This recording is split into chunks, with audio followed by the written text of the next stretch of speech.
Nageswara sir నమస్తే. So Andhra Pradesh రాజకీయాల్లో చాలా కీలకమైన పరిణామం. చంద్రబాబు నాయుడు అమిత్ షాతో భేటీ అయ్యారు. ఎన్డీఏను బలపరచండి అని చెప్పి వాళ్ళు అడిగారట. దేశం బలోపేతం కావడమే మా లక్ష్యం కాబట్టి, రాష్ట్ర ప్రయోజనాలే మా ముఖ్యం కాబట్టి, సో ఒకరికొకరు కలిసే విధంగా వాళ్ళు చర్చలు జరుపుకున్నారు. ఈ క్రమంలో ఆంధ్రప్రదేశ్లో జగన్కు వ్యతిరేక పవనాలు ఉన్నట్లు అమిత్ షా కామెంట్ చేశారు చంద్రబాబు నాయుడుతో అన్నది ఒక వార్త సార్. నిజంగా అమిత్ షా అటువంటి వ్యాఖ్యలు ఎందుకు చేసినట్టు? ఒకవైపు సత్సంబంధాలు కొనసాగుతున్నాయి కదా. అంటే ఇప్పుడు టీడీపీతో కలిస్తే సత్సంబంధాలని ఎట్లా అనగలం? అది పరోక్షంగా ఏ సత్సంబంధాలున్నా ప్రత్యక్షంగా టీడీపీతో కలిసామంటే జగన్ వ్యతిరేక శిబిరంలో ఉన్నట్లే కదా బీజేపీ. అందువల్ల ఎన్నికల సమయంలో సత్సంబంధాలు అనేది ఉండవు. ఎన్నికల సమయంలో నువ్వు ఆ శిబిరంలో ఉన్నావా, ఈ శిబిరంలో ఉన్నావా అన్నదే, ఆ ఘట్టన ఉన్నావా లేదా ఈ ఘట్టన ఉన్నావా అన్నది పాయింట్.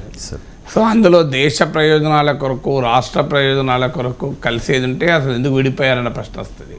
విడిపోయినప్పుడు తర్వాత ఏ కారణాల చేత విడిపోయారు, ఇప్పుడు ఆ కారణాలు వర్తిస్తాయా లేదా అనే ప్రశ్న ముందుకు వస్తుంది కదా. అందువల్ల ఇప్పుడు జగన్ వ్యతిరేక పవనాలు వీస్తున్నాయనే అంచనాకు బీజేపీ వస్తే తెలుగుదేశంతో కలవడం వల్ల ఆ ప్రయోజనాలు పొందాలన్నది ఆశ. అందువల్ల జగన్ వ్యతిరేక పవనాలు ఏ మేరకు ఉన్నాయా లేదా అన్న కన్నా బీజేపీ ఎందుకు టీడీపీతో కలుస్తుంది అంటే, జగన్మోహన్ రెడ్డి ఒకవైపు, టీడీపీ జనసేన ఇంకోవైపు ఉంటే బీజేపీకి అడ్రస్ కూడా ఉండదు. మళ్ళీ 1% లోపే, నోటా లోపే ఉంటుంది. సో అందువల్ల బీజేపీ భవిష్యత్తులో ఏం చేయాలి, ఎలా బలపడాలి తర్వాత సంగతి. వర్తమానంలో ఉనికిని కోల్పోయే పరిస్థితి వస్తుంది కనుక దాని నుంచి బయటపడాలి అనే లక్ష్యంతో కలుస్తున్నటువంటి చేస్తున్న పద్ధతి. గతంలో అమిత్ షా అన్నాడు, చంద్రబాబుకు బీజేపీ తలుపులు మూసే ఉంటాయి అని గట్టిగా మాట్లాడారు. నేను ఆ రోజు కూడా చెప్పిన, ఈ తలుపులు ఇట్లా మూయరు, అసలు తలుపులే ఉండవు మూసటానికి అని. సో అది ఈరోజు మరోసారి నిజమైంది కదా. సో చంద్రబాబు నాయుడు విడిపోయిన సమయంలో అమిత్ షా చేసిన వ్యాఖ్యలు, తలుపులు మూసే ఉంటాయంటే స్పష్టంగా అన్నాను నేను. అసలు తలుపులు ఉండవు, అసలు తెరవడం మూయడం తర్వాత సంగతి. రాజకీయ పార్టీల కార్యాలయాలకు తలుపే ఉండవు, ఎవరైనా పోవచ్చు, ఎవరైనా రావచ్చు. సో ఆ రకమైన రాజకీయాలు. దీనికి మళ్ళీ దేశ ప్రయోజనాలు, రాష్ట్ర ప్రయోజనాలు, దేశ ప్రయోజనాలకు ఏ రకంగా ఉపయోగపడుతుందో చెప్పాలి కదా టీడీపీ బీజేపీతో. రాష్ట్ర ప్రయోజనాలకు ఏ రకంగా విడిపోతుంది? 2019కి ముందు ఎందుకు విడిపోయారు? ప్రత్యేక హోదా ఇవ్వలేదని విడిపోయారు. ప్రత్యేక హోదా ఇచ్చారా? ప్రత్యేక ప్యాకేజీకు చట్టబద్ధత లేదు, దానివల్ల ప్రయోజనం లేదు, ఇది పాచిపోయిన లడ్డు అని పవన్ కళ్యాణ్ అన్నాడు. ఇప్పుడు ఆ పాచిపోయిన లడ్డు అయినా మిగిలిందా? పోలవరం పూర్తయిందా? జగన్మోహన్ రెడ్డికి సహకారాన్ని ఇవ్వలేదా? విభజన కడప స్టీల్ ప్లాంట్ వచ్చిందా? పెట్రోకెమికల్ కాంప్లెక్స్ వచ్చిందా? విజయవాడ విశాఖ మెట్రోకి సహకారం వచ్చిందా? అమరావతి రాజధానికి కేంద్రం ఏం చేసింది? అసలు కేంద్రం విశాఖ స్టీల్ ప్లాంట్ అమ్మకానికి పెట్టలేదా? ఏ విషయంలో బీజేపీ పైన చంద్రబాబు నాయుడు 2019 ఎన్నికలకు ముందు చేసిన విమర్శలకు ఇప్పటికీ పరిస్థితులు ఏం మారింది? దీనిపైన ప్రజలకు చెప్పకుండా దేశ ప్రయోజనాల కొరకు, రాష్ట్ర ప్రయోజనాల కొరకు కలుస్తున్నామంటే, మీరు విడిపోయినప్పుడు దేశ ప్రయోజనాలు రాష్ట్ర ప్రయోజనాలే, మీరు కలిసినప్పుడు దేశ ప్రయోజనాలు రాష్ట్ర ప్రయోజనాలే. అందువల్ల ఇందులో మీ రాజకీయ ప్రయోజనాలు ఏమీ లేవు. చాలా నిస్వార్థపరుడు, అసలు దేశం కోసం, ధర్మం కోసమే రాజకీయాలు జరుగుతున్నాయి అన్న మనల్ని చంద్రబాబు నాయుడిని ఎన్ని విమర్శలు చేశారు టీడీపీ, బీజేపీని టీడీపీ వాళ్ళు ఎన్ని విమర్శలు చేశారు. ధర్మ పోరాట దీక్షలు ఎక్కడ పోయాయి? ప్రధానమంత్రి నరేంద్ర మోడీ కుటుంబం పైన కూడా విమర్శలు ఎక్కడ పోయాయి? సో సోనియా గాంధీ, రాహుల్ గాంధీలతో సౌహార్దత ఎక్కడ పోయింది? అందువల్ల ఓపెన్గా చెప్పండి, మా రాజకీయ ప్రయోజనాల కొరకు జగన్మోహన్ రెడ్డి ఎదుర్కోవడానికి మోడీ అండ కావాలని కలుస్తున్నా అని వీళ్ళు చెప్పాలి. ఏమాగా ఉన్న 2, 3 సీట్లు మిగిలాలంటే టీడీపీతో ఉండాలి కావాలి అంటే, లేకపోతే మా అడ్రస్ నోటా కన్నా దరిద్రంగా ఉంటుంది. అందువల్ల మా భయం, మాకు ఏదో కొంత 1, 2 రాకపోతే ఇట్లా అని మేము కలుస్తున్నామని బీజేపీ చెప్పాలి. ఇందులో సీక్రెట్ ఏమీ లేదు కదా. మధ్యలో దేశ ప్రయోజనాలు, రాష్ట్ర ప్రయోజనాలు, జగన్ వ్యతిరేక పవనాలు వీస్తున్నాయా లేవా అనేది ప్రజలు నిర్ణయిస్తారు కదా. అల్టిమేట్గా అది ప్రజాక్షేత్రంలో తేలుతుంది. నిజంగానే జగన్ వ్యతిరేక పవనాలు ఉన్నాయా? ఉంటే ఆ వ్యతిరేక పవనాలు ఎంత మేరకు జగన్ను అధికారం నుంచి తీసేయగలదు? అసలు బీజేపీ వ్యతిరేక పవనాలు ఆంధ్రప్రదేశ్లో లేవా? సో ఓన్లీ జగన్ వ్యతిరేక పవనాలే ఉన్నాయా? ఇవన్నీ కూడా ప్రజాక్షేత్రంలో తేలుతాయి. అల్టిమేట్గా రాజకీయ ప్రయోజనాలే తప్ప ఇందులో రాష్ట్ర ప్రయోజనాలు ఏమీ లేవని స్పష్టంగా అర్థమవుతుంది కదా. రైట్ సార్, మొత్తం రాజకీయ ప్రయోజనాలే, పైకి మాత్రం దేశ ప్రయోజనాలు రాష్ట్ర ప్రయోజనాలు అంటూ ఉన్నారు. కానీ మాకు సహకరించండి, ఎన్డీఏను బలపరచండి అని చెప్పి భారతీయ జనతా పార్టీ అగ్రనేతలే చంద్రబాబు నాయుడిని పిలిపించి మాట్లాడుకున్నట్టుగా తెలుగుదేశం పార్టీ నాయకులు చెప్తూ ఉన్నారు సార్. ఒక పత్రిక కూడా అదే రాసింది. కానీ శరణు అని చెప్పి కాళ్ళ మీద పడ్డానికి వెళ్ళారు అంటూ మరో పత్రిక రాసిన పరిస్థితి. సో భారతీయ జనతా పార్టీకి టీడీపీతో కలవడంలో ఉన్న ప్రయోజనం ఏంటి? టీడీపీకి బీజేపీ ఎన్డీఏ కూటమిలోకి వెళ్ళడం వలన కలిగే ప్రయోజనం ఏంటి?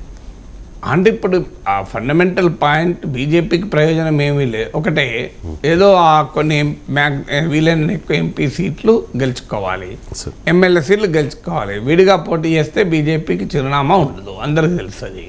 100 కన్నా తక్కువ ఓట్లు వచ్చి అలాగే ఉంటాయి. మేము బలపడ్డాం, బలమైన శక్తిగా ఎదుగుతున్నాం ఆంధ్రప్రదేశ్లో కూడా అని ఇప్పటిదాకా చెప్పిన ఈ కథలని స్పష్టంగా అర్థమవుతున్నది. ఇక టీడీపీకి ఏంటంటే ఎన్డీఏలో చేరితే ఏమో జగన్మోహన్ రెడ్డి ఎదుర్కోవడానికి ఏమైనా ఉపయోగపడుతుందేమో. ఇంకా టీడీపీ పాపం ఆశ ఏంటంటే జగన్మోహన్ రెడ్డి జైలుకు పంపుతారేమో మోడీ అని. అది 2014 నుంచి ఎదురు చూశారు. సో ఎక్కడా జగన్ పైన ఈగ కూడా వాళ్ళని కేంద్ర ప్రభుత్వం బీజేపీ టీడీపీ కలిసి ఉన్న రోజుల్లోనే. సో చంద్రబాబు నాయుడు పైకి ధర్మ పోరాట దీక్షలు, రాష్ట్ర ప్రయోజనాలకు మోడీ అన్యాయం చేస్తున్నారన్న అసలు రియాలిటీ ఏంటంటే జగన్మోహన్ రెడ్డి పైన చర్యలకు బీజేపీ సిద్ధపడలేదు. ఎందుకు సిద్ధపడలేదు? బీజేపీకి టీడీపీ అయినా వైసీపీ అయినా రెండు కావాలి, ఇద్దరు మద్దతు ఇవ్వడానికి రెడీగా ఉన్నారు. సో అందువల్ల వారు ఎందుకు జగన్ పైన చంద్రబాబు నాయుడుకు ఉన్న కోపం మోడీకి ఎందుకు ఉంటుంది? మోడీకి ఎవరు మద్దతు ఇస్తే వాళ్ళ మద్దతు తీసుకుంటాడు. అది అసలు కారణం. అది నిజంగా చెప్పాలంటే ప్రత్యేక హోదా ఇవ్వనప్పుడు చంద్రబాబు నాయుడు అసెంబ్లీలో ప్రత్యేక ప్యాకేజ్ ఇచ్చినందుకు ఫైనాన్స్ మినిస్టర్ అరుణ్ జైట్లీకి కృతజ్ఞతలతో తీర్మానం చేయలేదా? మన కళ్ళ మీద జరుగుతుందే కదా. అసలు ఈ ప్రత్యేక హోదా అనవసరం, ప్రత్యేక హోదా కన్నా ప్యాకేజీ లాభం అని చెప్పి సాక్షాత్ చంద్రబాబు నాయుడు అన్న మాటలు మనకు లేవా? అన్నీ అందరికీ తెలిసిందే. ప్రత్యేక హోదా అవసరం లేదు అన్నది, ప్రత్యేక హోదా కొరకు పోరాడుతున్న వారిపైన కేసులు పెట్టింది, ప్రత్యేక ప్యాకేజ్ ఇచ్చినందుకు అరుణ్ జైట్లీని పొగుడుతూ ప్రశంసిస్తూ తీర్మానం చేసింది. ఇవన్నీ మర్చిపోలేదు కదా. కానీ రియాలిటీ ఏంటంటే జగన్మోహన్ రెడ్డి పైన చర్య తీసుకోమంటే మోడీ ప్రభుత్వం అందుకు సిద్ధపడలేదు. ఎందుకు సిద్ధపడలేదో వాళ్ళ రాజకీయం వాళ్ళ చంద్రబాబు నాయుడు ఎంతకాలం ఉంటాడో తెలియదు, ఎప్పుడు పోతాడో ఎప్పుడు రాడో తెలియదు. జగన్మోహన్ రెడ్డి ఈడీ కేసులు, సిబిఐ కేసులు ఉన్న సందర్భాన తనతోనే ఉంటాడు, లేకపోతే హేమంత్ సోరెన్ పరిస్థితి మనం చూసాం. సో జగన్కు హేమంత్ సోరెన్ గుర్తుకొస్తాడు కదా, అందువల్ల మాతోనే ఉంటాడు అనేది వాళ్ళ అంచనా. అందువల్ల జగన్ ఎట్లా ఖాతాలో వేసుకున్నారు. సో చంద్రబాబు నాయుడు ఖాతాలో ఉంటాడో లేదో తెలియదు. అందువల్ల వారు జగన్మోహన్ రెడ్డి పైన చర్యలు తీసుకొని తమకు వ్యతిరేకంగా ఎందుకు మార్చుకుంటారు? సో అది వాళ్ళ రాష్ట్ర బడ్జెట్లో కూడా చూడండి, కేంద్ర ప్రభుత్వాన్ని పొగుడుతూ ఉంది ఒకవైపు చంద్రబాబు నాయుడు కలిసిన సమయంలో కూడా. సో అందువల్ల బీజేపీకి వాళ్ళ ఎత్తుగడలు వాళ్ళకు, అందువల్ల ఇద్దరిని బుజ్జగిస్తూ ఇద్దరిని లైన్లో పెట్టుకుంటూ ఆంధ్రప్రదేశ్ నుంచి 25 ఎంపీల మద్దతు ఉండేలా జాగ్రత్త పడుతోంది బీజేపీ. ఆ మేరకు రాష్ట్రంలో ఎంతో కొంత ఉనికి ఉండాలి, కొన్న ఎమ్మెల్యే సీట్లు, ఎంపీ సీట్లు గెలుచుకోవాలి. ఈ ఉనికిని, అస్తిత్వాన్ని ఉపయోగించుకొని రాబోయే కాలంలో తెలుగుదేశం బలహీనపడితే ఆ ప్లేస్ను ఆక్రమించాలి. ఈ ఉనికి లేకపోతే ఆ ప్లేస్ను ఆక్రమించలేదు. ఇక చంద్రబాబు నాయుడు ఏంటంటే జగన్ని ఎదుర్కొనే క్రమంలో మోడీ అండ ఎంతో కొంత ఉపయోగపడుతుంది. ఇద్దరిపైన ఫైట్ చేస్తే ఆడ అరవింద్ కేజ్రీవాల్ వీళ్ళందరూ అనుభవిస్తున్నారు కదా, మనీష్ సిసోడియా, అరవింద్ కేజ్రీవాల్ వీళ్ళంతా అనుభవిస్తున్నారు. సో అదే పరిస్థితి టీడీపీ మద్దతుదారులకు కూడా వస్తుంది. అందువల్ల కేంద్రం అండ కొరకే బీజేపీతో కలుస్తున్నాడు తప్ప ఇందులో ఆంధ్రప్రదేశ్కి ఏమి ఇచ్చారని ప్రకటించారు చెప్పండి? ఇప్పుడు చంద్రబాబు నాయుడు ప్రకటించాలి కదా. సో ఇంకా మోడీ బీజేపీతో మీరు కలుస్తున్నారు, కలవండి. రాజకీయాల్లో పొత్తులు అటు ఇటు మారడం సహజం. కానీ ఆంధ్రప్రదేశ్కి నిర్దిష్టంగా మోడీ ప్రభుత్వం ఏం ప్రకటించింది కనుక మీరు చేరుతున్నారో చెప్పాలి కదా. సో 2019కి ముందున్న పరిస్థితికి ఇప్పటికి ఏంటి? వైసీపీ వాళ్ళు తెలివిగా ప్రశ్నలు అడుగుతున్నారు టీడీపీని. ఏం మారింది? ప్రత్యేక హోదా వచ్చిందా? విభజన హామీలు అమలయ్యాయా? పోలవరం పూర్తయిందా అని అడుగుతున్నారు. కానీ విచిత్రం ఏంటంటే వైసీపీ అదే పని చేసింది కదా. సో వైసీపీ ఎంపీలు రాజీనామా చేసిన సమయానికి ఇప్పటికీ ఏం తేడా వచ్చింది? మరి ఇటీవల విశ్వాస తీర్మానం పైన బీజేపీ పట్ల విశ్వాసాన్ని వైసీపీ ఎంపీలు ప్రకటించలేదా? అందువల్ల వైసీపీ అయినా టీడీపీ అయినా బీజేపీకి సాగిలపడుతున్నారని చెప్పాలి. ఇందులో ఈ పార్టీ ఆ పార్టీ తేడా లేదు. సో వాళ్ళిద్దరిని ఉపయోగించుకొని బీజేపీలో అవపడదామని చూస్తుంది. రైట్ సార్, రాత్రి 11:30 తర్వాత ఈ భేటీ జరిగింది సార్. ఈ భేటీ ఫోటోలు కనీసం మీడియాకి కూడా రిలీజ్ చేయాలి. అసలు భేటీ జరిగిందా లేదా అనే దాని మీద కూడా ఎవరికి వాళ్ళు వార్తలు రాసుకున్నారు కానీ అఫీషియల్గా ఎవరు ప్రకటించలేదు. కానీ ఎవరికి వాళ్ళు తమకు నచ్చినట్టుగా దీన్ని అన్వయించుకుంటూ ఉన్నారు. సార్ మాకు సహకరించండి, మీ అవసరం మాకుంది అని చెప్పి ఒకరు అంటూ ఉంటే మీరు ఎలా చెబితే అలా చేయడానికి మేము సిద్ధంగా ఉన్నాము అని చెప్పి చంద్రబాబు నాయుడు గారు కాళ్ళ మీద పడ్డారట. 6 నుంచి 8 ఎంపీ సీట్లు ఇవ్వడానికి, 25 వరకు అసెంబ్లీ సీట్లు ఇవ్వడానికి కూడా చంద్రబాబు నాయుడు రెడీ అయిపోయారట సార్. నిజంగా భారతీయ జనతా పార్టీకి అంత స్కోప్ ఉందా ఆంధ్రప్రదేశ్లో? తెలుగుదేశం పార్టీ అన్ని ఎంపీ సీట్లు 6 నుంచి 8 ఎంపీ సీట్లు, 25 వరకు అసెంబ్లీ సీట్లు భారతీయ జనతా పార్టీకి ఇచ్చే అవకాశం ఉంటుందా? ఇస్తుందా ఇవ్వదా అనేది మరి కొన్ని రోజుల్లో తేలుతుంది. స్పెక్యులేషన్ అవసరం లేదు. అంత బలం ఉందా? కానీ బలమైతే లేదు. అందులో ఏ బలం ఉందని బీజేపీతో కలుస్తున్నారు చెప్పండి. ఇప్పుడు అసలు బీజేపీ వల్ల ఏ బలం కలిసి వస్తుంది అని టీడీపీ కలుస్తుంది. సో అది బలము అనేది బలాబలాలు అనేది ప్రాతిపదికే కాదు. బలాబలాలే ప్రాతిపదిక అయితే బీజేపీ వల్ల టీడీపీకి ఏమంటే మైనసే, ప్లస్ ఏం లేదు. ఎందుకంటే బీజేపీకి ఉన్న ఓటింగ్ 1%, అందులో ఎంత ట్రాన్స్ఫర్ అవుతుందో తెలియదు. ఎందుకంటే టీడీపీ జనసేనల మధ్య జరిగినంత ఓట్ల బదిలీ బీజేపీ టు టీడీపీ మధ్య జరగకపోవచ్చు. ఎందుకంటే టీడీపీ జనసేన మధ్యేమో కొంతకాలంగా బిల్డప్ ఉంది. అంటే జగన్ వ్యతిరేక పోరాటంలో కలవడం కానీ, పరస్పరం సహకరించుకోవడం కానీ ఉంది కనుక పార్టీ ఓటర్లు శ్రేణులు ప్రిపేర్ అయ్యారు. ఇప్పుడు అసలు టీడీపీ ఓటు బీజేపీకి ఎంత బదిలీ అవుతుంది, బీజేపీ ఓటు టీడీపీకి ఎంత బదిలీ అవుతుంది అనేదే ప్రశ్నార్థకం. ఉన్నది 1% ఓటు, 2019లో వచ్చింది 1% లెస్. అది ఇప్పుడు ఏం పెరిగిన వాతావరణం ఏమీ లేదు. ఏమైనా ఉంటే మైనస్ అవుతుంది. ఎందుకంటే బీజేపీని సాంప్రదాయంగా వ్యతిరేకించే ఓటర్లు ఇప్పుడు బలంగా జగన్ వెనకాల ర్యాలీ అవుతారు. సో అందువల్ల బీజేపీతో మైనస్ ఎక్కువ, ప్లస్ తక్కువ. మరి బీజేపీతో ఎందుకు కలుస్తున్నారు? అందువల్ల ఈ కలయికకే బలం ప్రాతిపదిక కాదు. ఇక ఎన్ని సీట్లు ఇస్తారన్న దానికి బలం ప్రాతిపదికగా ఉంటుందా? సో సాధారణ ఎలక్టోరల్ అలయన్స్లోమో బలం ఆధారంగా పొత్తులు ఉంటాయి, బలం ఆధారంగా సీట్ల సంఖ్య కేటాయింపు ఉంటుంది. కానీ ఇక్కడ జగన్మోహన్ రెడ్డికి వ్యతిరేకంగా బీజేపీతో కలవడంలో బలంతో సంబంధమే లేదు. భయంతో, అందువల్ల పొత్తుకు బలం కారణం కాదు, భయం కారణం. అలాంటప్పుడు ఇక సీట్లు ఎన్ని ఇస్తారంటే ఎన్నైనా ఇస్తారేమో బీజేపీ అడిగితే. ఇప్పుడు బీజేపీకి డిస్ప్రపోర్షనేట్గా అంటే ఆంధ్రప్రదేశ్లో ఉన్న బలం కన్నా చాలా ఎక్కువ సీట్లు అయితే లభిస్తాయి, అందులో అనుమానం లేదు. ఆ సంఖ్య మనకు తెలియదు కానీ. సో నిజంగానే ఇప్పుడు మీరు పత్రికల్లో ఇవాళ వచ్చిన సంఖ్య వస్తే 6 నుంచి 8 ఎంపీ సీట్లు అంటే 1/3 ఎంపీ సీట్లు, 25 ఎమ్మెల్యే సీట్లు అంటే మామూలు విషయం కాదు. అదే జరిగితే సో అందువల్ల నియర్లీ 1/7 అంటే దాదాపు 15% ఎమ్మెల్యే. జనసేనకి 20 సీట్లు ఇస్తారా లేదా అనే ప్రశ్న. జనసేనకి 20-25 సీట్లు ఇస్తారా ఎమ్మెల్యేల చర్చ జరుగుతున్న సమయంలో బీజేపీకి గనక ఆ మేరకు సీట్లు ఇస్తే అది నిజంగానే శరణు ఇందులో అనుమానం ఏముంది? అది శరణునా కాదా అనేది ఇంకా 4 రోజులు తేలిపోతుంది కదా. సో బీజేపీతో కలవడమే టీడీపీ బలహీనతను రిఫ్లెక్ట్ చేస్తుంది. బీజేపీతో పొత్తు పెట్టుకోవడానికి బీజేపీ బలం కన్నా టీడీపీ బలహీనత రిఫ్లెక్ట్ చేస్తుంది. ఇక సీట్ల విషయంలో కూడా ఆ బలహీనత ఉండకుండా ఉంటుందా? ఎందుకంటే అసలు అవసరం లేకుండా బీజేపీతో పొత్తుకు రెడీ అవుతుంటే బీజేపీ దాన్ని ఉపయోగించుకోదా?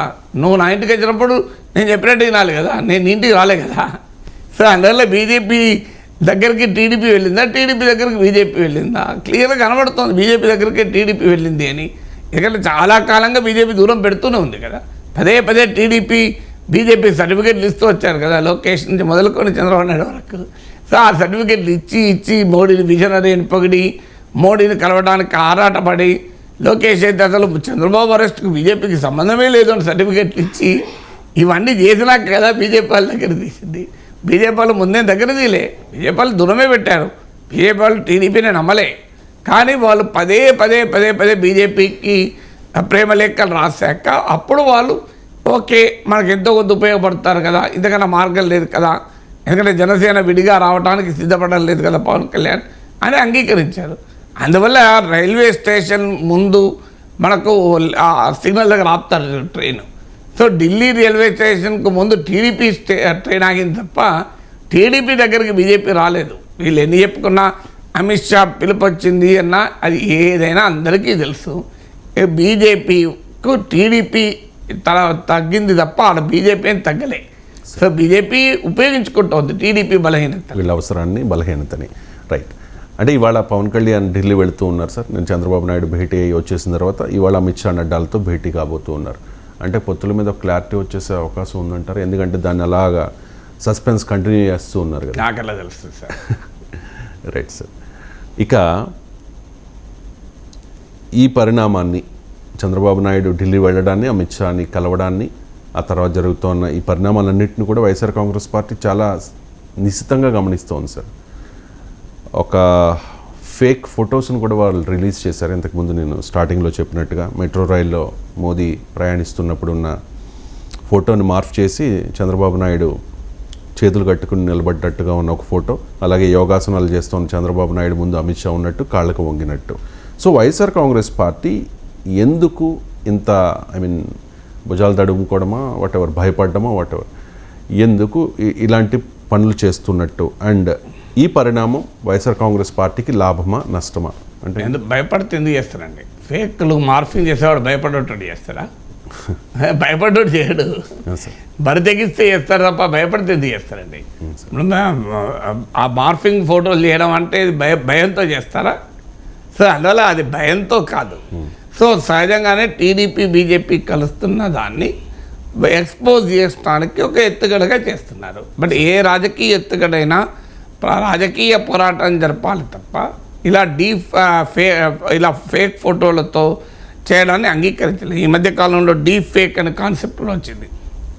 చాలా ప్రమాదకరంగా మనం అనని మాటలు అన్నట్లుగా, మనం చేయని పనులు చేసినట్లుగా చూపెట్టేటువంటి అవకాశం ఇవాళ టెక్నాలజీ ఇస్తుంది. డీప్ టెక్ కావాల్సిన చోట డీప్ ఫేక్ వస్తుంది. సో డెఫినెట్గా ఆ రకమైన మిస్యూజ్ ఆఫ్ టెక్నాలజీని ఇట్ ఇస్ ఎ క్రైమ్. రాజకీయాల్లోనే కాదు, సమాజంలో ఇలాంటి చాలా మనకు సినిమా హీరోయిన్లను డీప్ ఫేక్ ఫొటోస్ రావడం ఈ మధ్య వివాదం చూసాం.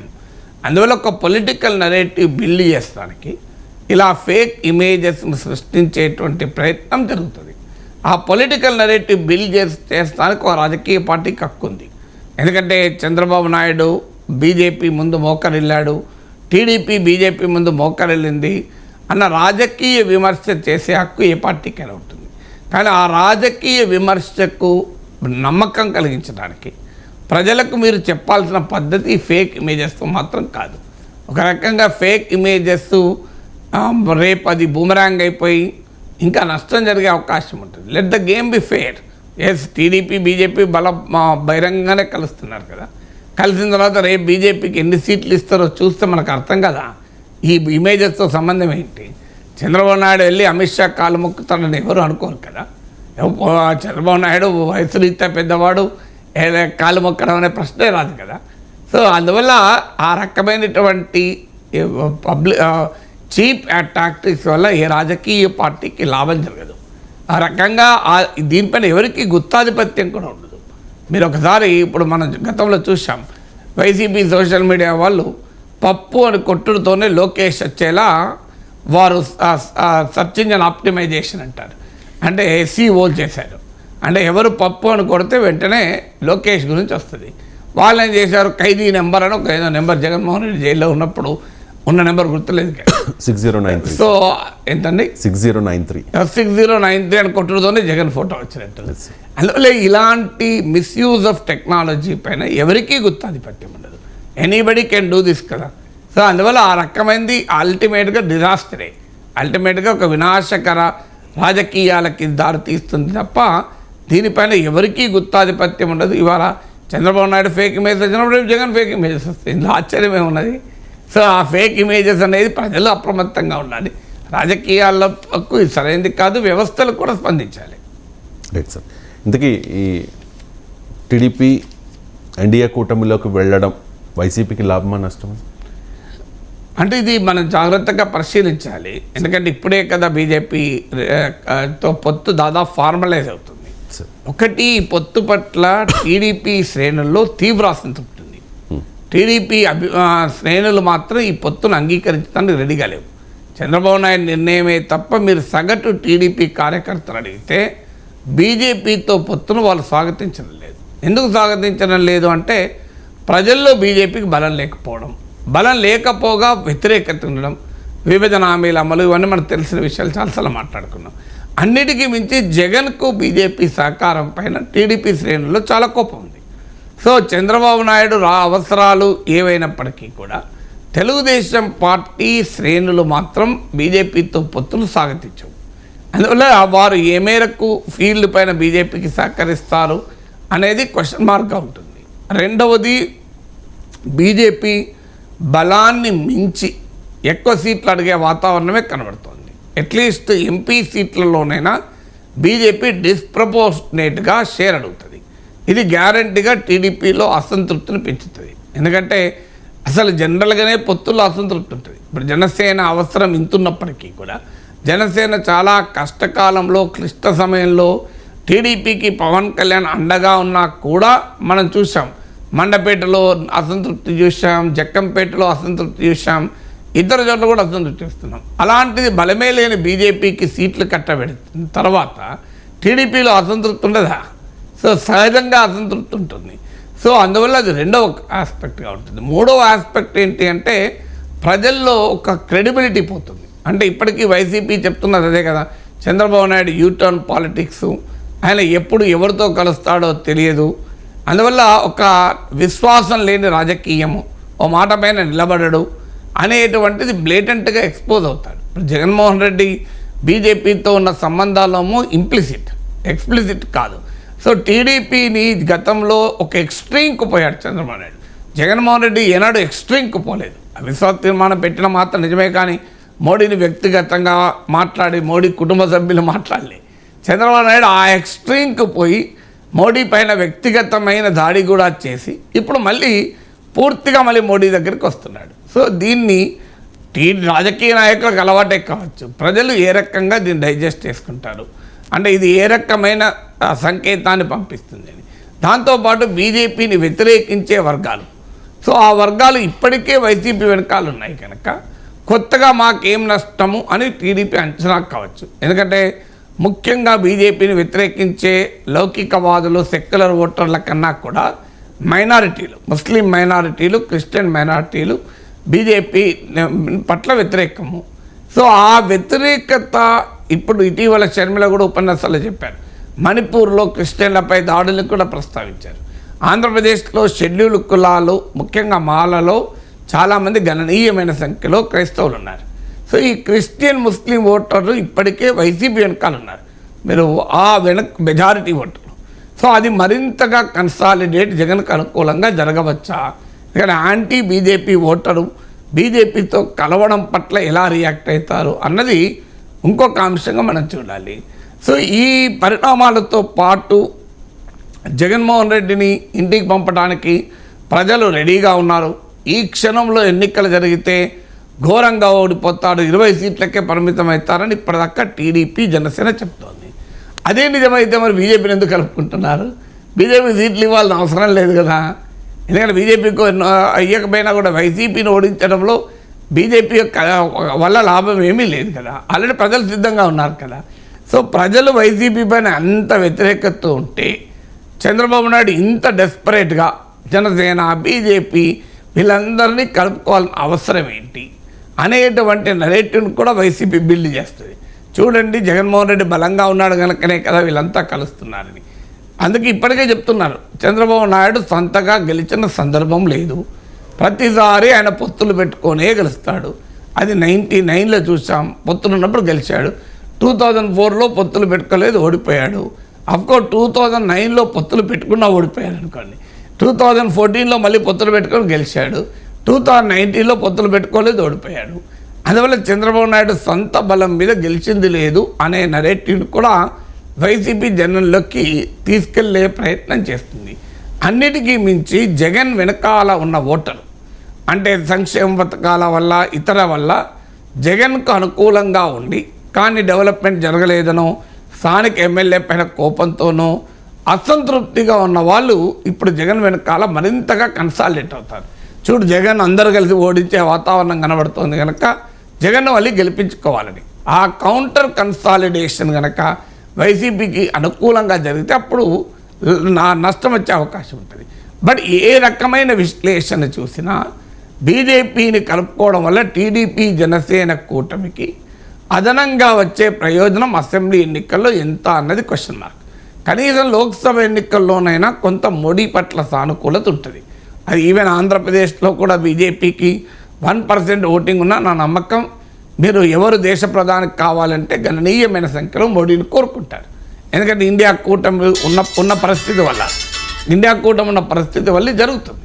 అందువల్ల ఆ పార్లమెంట్ ఎన్నికల కన్నా మోడీ పట్ల సానుకూలత ఉండవచ్చేమో కానీ అసెంబ్లీ ఎన్నికల పట్ల సానుకూలత ఉండదు. మోడీ పట్ల సానుకూలత ఉన్నది పార్లమెంట్ ఎన్నికల్లో ఓటింగ్గా గతంలో ప్రతిబింబించలేదు, ఇప్పుడు కూడా ప్రతిబింబిస్తున్న గ్యారంటీ లేదు. అందువల్ల బీజేపీ టీడీపీ కలయిక లాభం అయితే చేకూరుస్తుందని అనుకోను. అయితే ఒకటే అడ్వాంటేజ్ టీడీపీకి ఏంటంటే వైసీపీ కూడా బీజేపీని విమర్శించే సీన్లో లేదు. సో నిన్న ప్రవేశపెట్టిన బడ్జెట్లో కూడా బీజేపీ కేంద్ర ప్రభుత్వాన్ని వైసీపీ పొగిడింది. సో అందువల్ల వైసీపీ యాంటీ బీజేపీ సెంటిమెంట్ను ఉపయోగించుకోవడానికి రెడీగా లేదు కనుక బీజేపీతో వైసీపీ కూడా స్నేహంతో పరోక్షంగా ఉంటుంది కనుక అదొక్కటే టీడీపీకి ఏమైనా నష్టాన్ని నివారించే అవకాశం ఉంటుంది. Right sir. YS Sharmila, Jagan, Chandrababu Naidu వీళ్ళిద్దరికీ కూడా ఒక లేఖ రాశారు సార్. అసెంబ్లీ సమావేశాలు జరుగుతున్నాయి కదా, విభజన హామీల మీద చర్చించండి, విలువైన సభా సమయాన్ని వృధా చేయకండి, అలాగే ప్రత్యేక హోదా మీద అసెంబ్లీలో తీర్మానం చేసి రాష్ట్రపతికి కేంద్ర ప్రభుత్వానికి పంపించండి అని చెప్పి భారతీయ జనతా పార్టీతో సత్సంబంధాలు కోరుకుంటున్న వైసీపీ కానీ ఎన్డీఏలోకి వెళ్ళడానికి వీళ్ళెవరితోన్న తెలుగుదేశం పార్టీ కానీ ఈ ప్రయత్నం కానీ ఈ సాహసం కానీ చేసే అవకాశం ఉంటుందా? చెయ్యరు కనుకనే కదా షర్మిల చెప్పేది. చెయ్యరు కనుకనే వీళ్ళని ఎక్స్పోజ్ చేద్దామనే ఉద్దేశంతో చెప్తున్నారు. అయినా తీర్మానం చేస్తాను, సత్సంబంధాలు ఉన్న తీర్మానాలు చేయొచ్చు. గతంలో కూడా తీర్మానాలు చేశారు కదా అసెంబ్లీ. ప్రతిసారి రిప్రజెంటేషన్ ఇచ్చిన దాంట్లో అది ఉంటుంది కదా. ఇప్పుడు కూడా బహుశా టీడీపీ వాళ్ళు చెప్తారు, సో కేంద్ర సహకారంతో మేము ఆంధ్రప్రదేశ్ అభివృద్ధి చేద్దాం. నేను ఒక టీవీ ఛానల్లో తెలుగుదేశం ప్రతినిధి చెప్తే నవ్వొచ్చింది. సో ఆంధ్రప్రదేశ్ జగన్మోహన్ రెడ్డి అస్తవ్యస్తం చేసి అన్యాయం చేశాడు, ఎకానమీ నాశనం చేశాడు, డెవలప్మెంట్ చేశాడు, చాలేళ్ళు వెనక్కి తీసుకెళ్ళాడు. ఇప్పుడు ఆంధ్రప్రదేశ్ పునర్నిర్మాణానికి కేంద్రం సహకారం అవసరం, అందుకొరకు మేము బీజేపీతో కలుస్తున్నాం అంటున్నాడు. సో ఇంత బ్లేటెంట్గా చెప్పుకుంటారు పొలిటికల్ పార్టీ, కళ్ళ ముందు కనబడుతున్నా అక్కడ. అందువల్ల రేపు బీజేపీ మాకు ఆ సహకారం ఇస్తానన్నది, అది ఇస్తానన్నది కూడా చెప్పే అవకాశం ఉంది. అందువల్ల షర్మిల అడిగిన ప్రశ్న ఆమె రాజకీయ నెరేటివ్ను బిల్డ్ చేస్తానికి, అంటే టీడీపీ వైసీపీలు బీజేపీకి దాసోహం అన్నాయి. కాంగ్రెస్ నాయకురాలు కనుక యాంటీ బీజేపీ పొలిటికల్ స్పేస్లో వైసీపీ లేదు, టీడీపీ లేదు కనుక దాన్ని తనకు అనుకూలంగా ఉపయోగించుకోవడానికి షర్మిల అడగవచ్చు. షర్మిల రాజకీయ వ్యూహం ఉంటే ఉండవచ్చు, కానీ ప్రజలకు మాత్రం అది ఉపయోగమే కదా. మీరు కనీసం అసెంబ్లీలో రెండు పార్టీలు ఇప్పుడు ఏకంగా బీజేపీకి అనుకూలంగానే దేశంలో వ్యవహరిస్తున్నాయి కదా. సో తీర్మానం చేయండి, నిజమే. సో ఆ తీర్మానం పైన జగన్ కూడా అడ్వాంటేజ్ ఉంటుంది. ఎందుకంటే ఇవాళ టీడీపీ బీజేపీ కలుస్తున్న సమయంలో టీడీపీని కార్నర్ చేస్తానికి కూడా ఉపయోగపడుతుంది కదా. మరి జగన్మోహన్ రెడ్డి నిజంగానే షర్మిల సజెషన్ కనుక తీసుకుంటే ఆయనకే లాభం. కానీ షర్మిల సజెషన్ ఏదున్నా మోడీ పైన ఈగవాలని ఇయ్యను, మోడీకి ఇబ్బంది కలిగించను అనే వైఖరి ఇప్పటివరకు వైసీపీ అనుసరిస్తోంది. సో అందువల్ల ప్రజలకు ఇబ్బందితో సంబంధమే లేదు ఈ రాజకీయాలకు. బీజేపీతో ప్రత్యక్ష పరోక్ష మైత్రి అది టీడీపీ అయినా వైసీపీ అయినా చేయడానికి ప్రజల జీవితాలతో సంబంధం లేదు. అందువల్ల ప్రజల జీవితాలతో సంబంధం ఉన్న ప్రత్యేక హోదా, విభజన హామీల పైన తీర్మానం చేసి బీజేపీ కేంద్ర ప్రభుత్వాన్ని, మోడీ ప్రభుత్వాన్ని ఎక్స్పోజ్ చేయడానికి బీజేపీతోనే కలుస్తున్న టీడీపీ ఎలాగూ ముందుకు రాదు. కానీ ఆ అవకాశాన్ని వైసీపీ కూడా తీసుకోవడానికి రెడీగా లేకపోవడం ఆశ్చర్యాన్ని కలిగిస్తుంది. షర్మిల దాన్ని ఎక్స్పోజ్ చేయడానికి ఉపయోగపడుతుంది. Right sir. షర్మిల ఇంకో విషయాన్ని కూడా బాగా హైలైట్ చేస్తూ ఉన్నారు సార్. ముఖ్యంగా తన భద్రత విషయంలో ఆవేదన వ్యక్తం చేస్తూ ఉన్నారు, ఆందోళన వ్యక్తం చేస్తూ ఉన్నారు. మీరు భద్రత ఇవ్వడం లేదంటే మీరు నా చెడు కోరుకుంటున్నారు కదా అని చెప్పి తెలుగుదేశం పార్టీ కూడా దీన్ని అస్త్రంగా చేసుకుని షర్మిలకు ప్రాణాన్ని తలపెట్టే అవకాశం ఉంది, ఇదంతా ఒక రాజకీయ కుట్ర ఏదో మాట్లాడుతూ ఉన్నారు. నిజంగా భద్రత ఇవ్వడం లేదంటే చెడు కోరుకుంటున్నట్ట? భద్రత ఇవ్వకపోవడం అయితే తప్పే కదా. చెడు కోరుకుంటున్నారా కోరుకోవడం లేదా అనేది తర్వాత సంగతి. నువ్వు కోరుకున్నా కోరుకోకపోయినా భద్రత ఇవ్వకపోవడం అనేది తప్పే. ఎందుకంటే ఆంధ్రప్రదేశ్లో మనం చూసాం, జగన్మోహన్ రెడ్డి పైనే జరిగిన హత్యా ప్రయత్నం చూసాం. ఇప్పటికీ కూడా కేసు అలాగే ఉంది. వివేకానంద రెడ్డి హత్య చూసాం. సో ఇవన్నీ చూసిన తర్వాత వైఎస్ షర్మిల ఆంధ్రప్రదేశ్లో బహిరంగ రాజకీయ కార్యాచరణలో ఇన్వాల్వ్ అయి జగన్మోహన్ రెడ్డి ప్రభుత్వ వ్యతిరేక ప్రచారాన్ని చేస్తున్న సమయంలో సోషల్ మీడియాలో వైసీపీ అనుకూలులు షర్మిల పైన రెచ్చిపోతున్న వేళ షర్మిలకు భద్రత అయితే అవసరం కదా, అనుమానం లేదు. ఎందుకంటే రాజకీయ నాయకులు ఒక మాటని వదిలేయచ్చు, కానీ కింద పార్టీ శ్రేణులు ఒక రకమైన ఉన్మాదంతో ఊగిపోతుంటారు అన్ని పార్టీల్లో కూడా. ఎందుకంటే ఆంధ్రప్రదేశ్లో ఉన్న పరిస్థితి ఏంటంటే అది కుల పిచ్చి ఉంది, నాయకుల పిచ్చి ఉంది, పార్టీల పిచ్చి ఉంది. ఈ 3 రకాల ఉన్మాదాలు అక్కడ రాజ్యం వెళ్తున్నాయి. 2 పార్టీల మధ్య, 2 నాయకుల మధ్య, 2 కులాల మధ్య. సో ఈ ఉన్మాదం ఎక్కడికైనా పోయే ప్రమాదం కూడా ఉంది. అందువల్ల ప్రజల్ని చాలా తీవ్ర స్థాయికి ఉద్వేగాలను 2 వైపులా రెచ్చగొడుతున్నారు. అలాంటి పరిస్థితుల్లో షర్మిలకు భద్రత అనేది కీలకం. సో ఆ భద్రత కల్పించకపోతే అది ఖచ్చితంగా తప్పే. ఇక దానికి ఆమెకు హాని చేయాలని కోరుకుంటున్నారా, ఆమెకు జగన్ చెల్లి అయినా హాని చేస్తాడా, ఇవన్నీ అనవసరమైన చర్చలు. సో ఆ ఇంటర్ప్రిటేషన్లతో సంబంధం లేదు. సో షర్మిల భద్రత కోరుకోకపోయినా అది అక్కడ అన్నా చెల్లెల వ్యవహారం కాదు. షర్మిల రాష్ట్ర కాంగ్రెస్ నాయకురాలు, she the part of public life. అందువల్ల పబ్లిక్ లైఫ్లో యాక్టివిటీ చేస్తున్న వారికి ప్రభుత్వము భద్రత కల్పించడం, రక్షణ కల్పించడం ప్రభుత్వం బాధ్యత. రైట్ టు లైఫ్ అనేది ఫండమెంటల్ రైట్. అందువల్ల right to free political activity అనేది హక్కు కనుక దానికి అవసరమైన భద్రత కల్పించాల్సిందే. Right sir. ఇక వెంకటేష్ నేత పెద్దపల్లి బీఆర్ఎస్ ఎంపీ, ఆయన కాంగ్రెస్ పార్టీలో జాయిన్ అయ్యారు. జాయిన్ అవ్వడానికి గల కారణాలను కూడా చెప్తూ ఉన్నారు సార్. బీఆర్ఎస్ అండ్ బీజేపీ 2 లోపాయికారి ఒప్పందం చేసుకున్నాయి పార్లమెంట్ ఎన్నికల్లో అని చెప్పేసి. అంటే ఇప్పుడు వెళ్ళిపోయే వాళ్ళు చేసే వ్యాఖ్యలకు ఎంత మేరకు క్రెడిబిలిటీ ఉంటుంది అనేది ఒక క్వశ్చన్. సో బీజేపీ బీఆర్ఎస్ కలుస్తుంది కనుకనే వెళ్ళిపోతారా? వెళ్ళిపోయే వారికి ఏదో ఒక వంక కావాలి, ఏదో ఒక కారణం కావాలి. రియాలిటీ ఏంటంటే పెద్దపల్లిలో ఇటీవల ఎన్నికల్లో బీఆర్ఎస్ కన్నా కాంగ్రెస్కి గెలవడానికి వాతావరణం కనబడుతుంది. అందుకొరకు వెళ్ళాడే తప్ప ఇందులో బీజేపీ బీఆర్ఎస్ కలిస్తే వెళ్ళేటోళ్ళు అంత రాజకీయ నిబద్ధత బీఆర్ఎస్లో ఉందా? సో అందువల్ల ఆ మాట కలిస్తే బీజేపీ పట్ల బీఆర్ఎస్ ఎప్పుడు నిబద్ధత ఉంది? ఏదో దుబ్బాకలో హుజూరాబాద్ జిహెచ్ఎంసీ ఎన్నికల సమయంలో బీజేపీ పట్ల అనుకూల ఫలితాలు వచ్చిన తర్వాత బీజేపీ పైన కేసీఆర్ తీవ్రమైన అటాక్ మొదలుపెట్టారు తప్ప 2014 నుంచి బీజేపీ పైన వ్యతిరేకించింది ఏమీ లేదు కదా. అందువల్ల బీజేపీతో కలవకపోవడంతో సంబంధమే లేదు. అయితే కాంగ్రెస్ పార్టీ రేపు అసెంబ్లీ ఎన్నికల సమయంలోనూ, రేపు లోక్సభ ఎన్నికల సమయంలోనూ బలమైన పొలిటికల్ నరేటివ్ బిల్డ్ చేస్తుంది. అంటే బీజేపీ బీఆర్ఎస్ ఒక్కటే అని. ఆ నరేటివ్ను జనం అసెంబ్లీ ఎన్నికల్లో విశ్వసించారు కూడా. సో బీజేపీ బీఆర్ఎస్లో జరిగే పరిణామాలకు కూడా అందుకు అనుమానాన్ని కలిగించే వాతావరణంలో ఉన్నాయి. సో ఇవన్నీ చూసినప్పుడు ఆ పొలిటికల్ నరేటివ్ బిల్డ్ చేస్తానికి ఉపయోగపడుతుంది తప్ప రాజకీయాల్లో రాజకీయ నాయకులు ఆ స్థాయిలో సైద్ధాంతిక నిబద్ధతతోనో రాజకీయ నిబద్ధతతోనో పార్టీలు మారుతున్నారా? ఇక తమిళనాడులో ఎన్డీఏకి మాజీ మిత్రపక్షం అన్నాడీఎంకే నుంచి, అలాగే మిగిలిన పార్టీల నుంచి కూడా, అంటే ఎక్కువ మంది అన్నాడీఎంకే నుంచి భారతీయ జనతా పార్టీలో మాజీ ఎమ్మెల్యేలు కూడా వాళ్ళు జాయిన్ అయిన పరిస్థితి సార్. సో ఈ పరిస్థితి భవిష్యత్తులో తెలుగుదేశం పార్టీ కూడా రాబోతోందా? అంటే నేను చాలాసార్లు చెప్పాను, బీజేపీ మిత్రపక్షమా శత్రుపక్షమా అని సంబంధం లేదు. స్వపక్షాన్ని అభివృద్ధి చేసుకోవటానికి అనుసరించే వ్యూహాలన్నీ అనుసరిస్తుంది. ఇప్పుడు ఇమీడియట్గా తెలుగుదేశం పార్టీకి ఉన్న దుర్బల స్థితి, చంద్రబాబు నాయుడు చూపుతున్న డెస్పరేషన్ను తనకు అనుకూలంగా మలుచుకొని ఎక్కువ ఎమ్మెల్యే సీట్లు, ముఖ్యంగా ఎక్కువ ఎంపీ సీట్లు బీజేపీ అడుగుతుంది, తీసుకుంటుంది. తన బలాన్ని మించి ప్రయోజనం పొందుతుంది. మీరు చూస్తూ ఉండండి.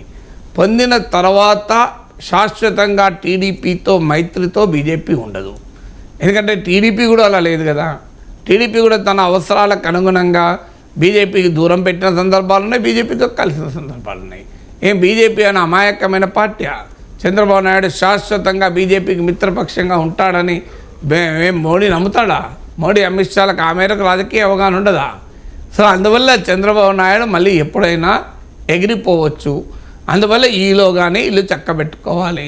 ఎప్పుడు టీడీపీ తమను వదులుతుందో తెలియదు కనుక ఈలోగా తాము బలపడాలి, ప్రత్యర్థిగా ఉండి పోరాడి బలపడచ్చు, లేదా కలిపి మిత్రపక్షంగా ఉండి బలపడచ్చు. ఇప్పుడు మీకు అనేక ఉదాహరణ, మహారాష్ట్రలో బీజేపీ శివసేన కలిసి చాలా ఏళ్ళు మిత్రపక్షాలుగా ఉన్నాయి. మనోహర్ జోషి ముఖ్యమంత్రిగా ఉన్న సమయంలో, బాల్ ఠాక్రే సమయంలో Shiv Sena major partner, BJP junior partner. ఏం జరిగింది తర్వాత? బీజేపీ మేజర్ పార్ట్నర్ అయింది, శివసేన జూనియర్ పార్ట్నర్ అయింది. చివరకు శివసేనలో చీలిక బీజేపీ దర్శకత్వంలో వచ్చింది. అదే రియల్ శివసేనగా ఎన్నికల సంఘం గుర్తించింది. ఇప్పుడు ఉద్ధవ్ ఠాక్రేకు వ్యతిరేకంగా ఎంఎన్ఎస్ రాజ్ ఠాక్రేను కూడా బీజేపీ కలుపుకుంటోంది. అంటే తన చిరకాల మిత్రపక్షమైన శివసేనను ఫినిష్ చేసే దశకు ఇవాళ బీజేపీ వచ్చింది. ఒకప్పుడు JDU major partner, BJP junior partner, అందరికీ తెలుసు కదా ఇది. సో స్లోగా జేడీయూ పడుతూ వచ్చింది. లోక్ జనశక్తి పార్టీని ఉపయోగించుకొని, చిరాగ్ పాస్వాన్ ఉపయోగించుకొని బీజేపీతో ఎల్జేపీ పొత్తుంటుంది, కానీ జేడీయూతో పొత్తుండదు. జేడీయూ పైన ఎల్జేపీ పోటీ చేస్తుంది. అలా జేడీయూ సీట్లు లోయెస్ట్ లెవెల్కు తగ్గిపోతాయి.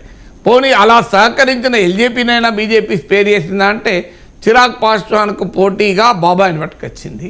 సో అందువల్ల తనకు జేడీయూను దెబ్బతీసేంత వరకు ఎల్జేపీని ఉపయోగించుకున్నది. ఒక్కసారి ఎల్జేపీ ఉపయోగం అయిపోయినాక ఎల్జేపీని కూడా వీకెండ్ చేసే పని చేసింది. అందువల్ల బీజేపీ మిత్రపక్షాలను వీకెండ్ చేస్తానికి ఉదాహరణది. శిరోమణి అకాలీదళ్ బీజేపీ చాలా కాలం మిత్రపక్షాలు. ఆ మైత్రి తర్వాత శిరోమణి అకాలీదళ్ బలపడ్డదా బలహీనపడ్డదా? మీరు పంజాబ్లో ఇలా అకాలీదళ్ పరిస్థితి ఏంటి? సో 3వ పొజిషన్కి వెళ్ళిపోయింది. మొదటి పొజిషన్లో ఆప్, 2వ పొజిషన్లో కాంగ్రెస్, 3వ పొజిషన్లో అకాలీదళకి వెళ్ళిపోయింది. ఒకప్పుడు అకాలీదళ్ పంజాబ్ను పాలించింది. ఇది 3వ ఉదాహరణ. ఇలా ఎన్ని ఉదాహరణలు చెప్పచ్చు? సో బీజేపీ మిత్రపక్షాలుగా ఉండి ఆ తర్వాత క్రమంలో బలహీనపడ్డది. అన్నాడీఎంకే 4వ ఉదాహరణ. జయలలిత మరణానంతరం అన్నాడీఎంకే సంక్షోభాన్ని తనకు అనుకూలంగా ఉపయోగించుకోవడానికి శశికళకు వ్యతిరేకంగా ఓపీఎస్ లేపింది.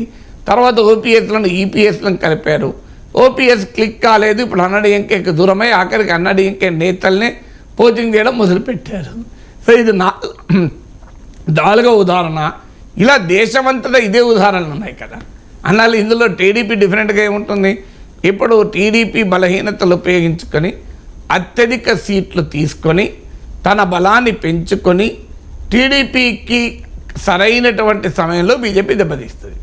ఆ సమయంలో పురంధేశ్వరి, జూనియర్ ఎన్టీఆర్లు రంగప్రవేశం చేసే అవకాశం ఉంది. అప్పుడు Nara family versus Nandamuri family అన్న రేటు తీసుకొస్తారు. ఈలోగా ఎన్టీ రామారావుకు భారతరత్న కూడా ఇస్తారు. ఆ సమయంలో మీరు చూస్తుండండి, కర్పూరి ఠాకూర్ భారతరత్న ఇచ్చారా లేదా? జేడీయూ ఫిరాయించిన సందర్భాల కర్పూరి ఠాకూర్కి ఇచ్చారు. ఎన్నికలకు ముందు 10 ఏళ్ళు ఎల్కే అద్వానీ గుర్తు రాలేదు భారతరత్న మోడీకి. కరెక్ట్గా రామ మందిర నరేటివ్ను ఉపయోగించుకొని ఎన్నికలకు పోబోతున్నారు కనుక ఎల్కే అద్వానీకి భారతరత్న ఇప్పుడు ఇచ్చారు. 2015లో భారతరత్న కాదా అద్వానీ? 2016లో కాదా? 2017లో భారతరత్న కాదా ఎల్కే అద్వానీ? సో బీజేపీ అధికారంలోకి వచ్చిన 10 ఏళ్ళకి అద్వానీ గుర్తొచ్చాడు మోడీకి. సో రేపు ఎన్టీ రామారావు కూడా భారతరత్న వస్తే మీరు చూస్తుండండి. బీజేపీ కాస్తంత పెరిగి టీడీపీలో వీకెన్ అవుతుంటే టీడీపీని దెబ్బతీసే సమయం ఆసన్నమైనప్పుడు అనివార్యంగా భారతరత్న ఎన్టీ రామారావుకి వస్తుంది.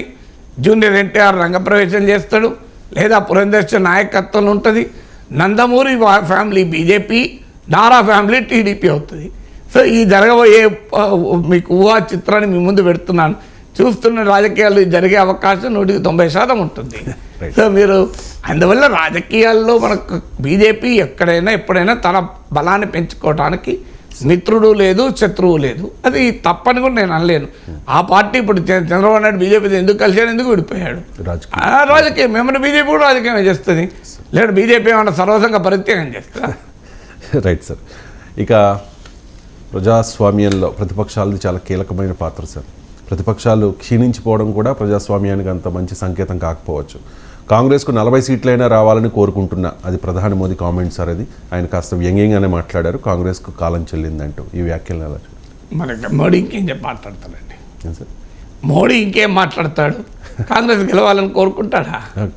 కాంగ్రెస్కు 40 సీట్లే రావాలని కోరుకుంటున్నా అనే దాంట్లో సటాయర్. అందులో పశ్చిమ బెంగాల్ నుంచి వచ్చిన సవాల్ను స్వీకరించండి అన్నాడు.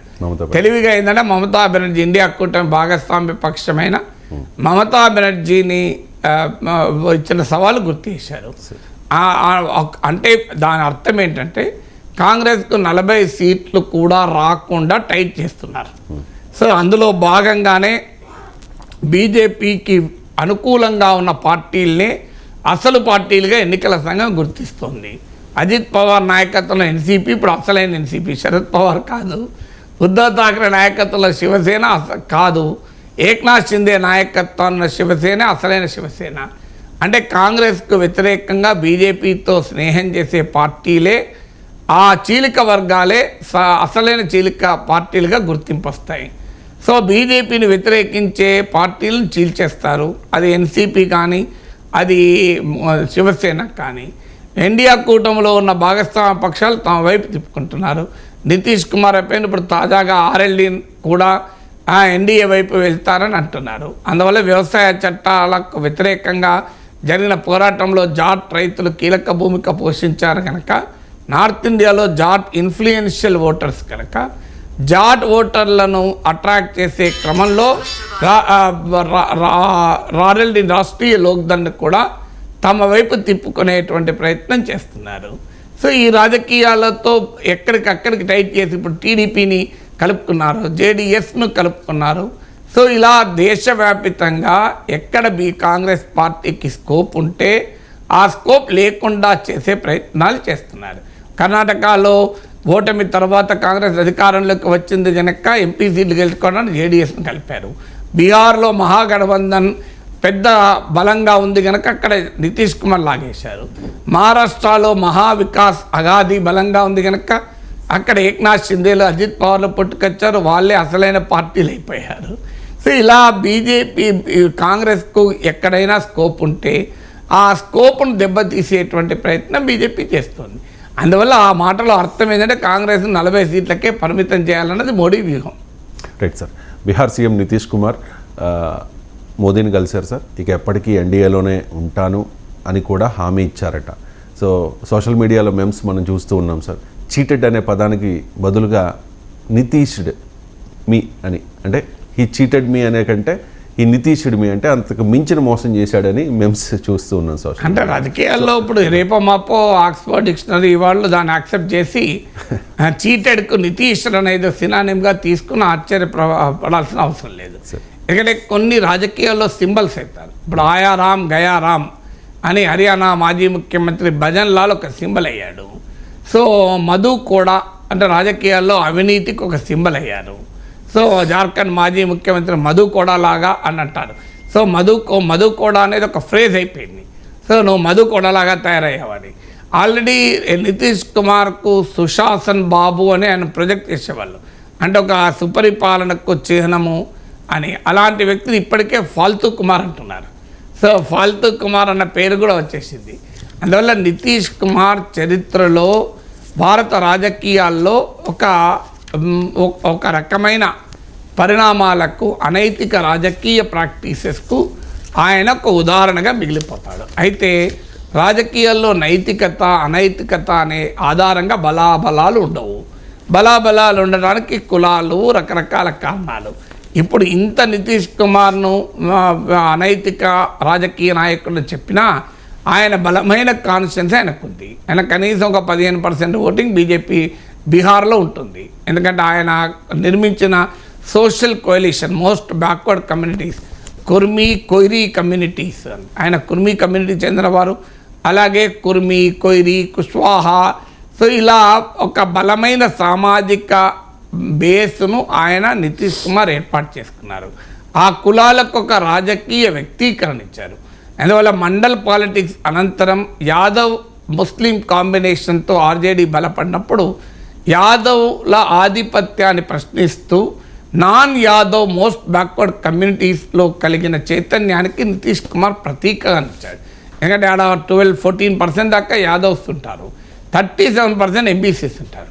సో బీహార్ సోషల్ కాంపోజిషన్లో ఎంబీసీస్ ఒక గణనీయమైన సెక్షన్. సో వారికి ఒక పొలిటికల్ ఎక్స్ప్రెషన్ ఇచ్చిన నాయకుడిగా నితీష్ కుమార్ మిగులుతాడు. అందువల్ల మీముల్లో ఫాల్తు కుమార్లు, నితీషుడు ఉన్న రాజకీయాల్లో ఎవరు కాదు. ఇప్పుడు మన నితీష్ కుమార్ అంటాం, చంద్రబాబు నాయుడు 2 సార్లు ఎన్డీఏలోకి వెళ్ళాడు, ఎన్డీఏకి బయటకు వచ్చాడు. బీజేపీతో కలిశాడు, బీజేపీతో బయటకు వచ్చాడు. సో ఎన్డీఏలో లేకపోయినా జగన్మోహన్ రెడ్డి ఆ గతంలో అవిశ్వాస తీర్మానం ప్రకటించి ఇప్పుడు అవిశ్వాస తీర్మానం బీజేపీకి అనుకూలంగా ఓటే లేదా? డిఎంకే ఎన్నిసార్లు మారారు. సో ఒక్క నితీష్ కుమారే చేయలేదు ఈ పని. అయితే ఆయన ఎక్కువసార్లు చేసేవరకు అలాగ మనకు కనబడుతుంది.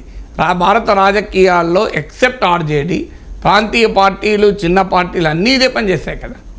Right sir, thank you so much sir. చాలా అంశాలకు సంబంధించి సమగ్రంగా విశ్లేషణ అందించినందుకు.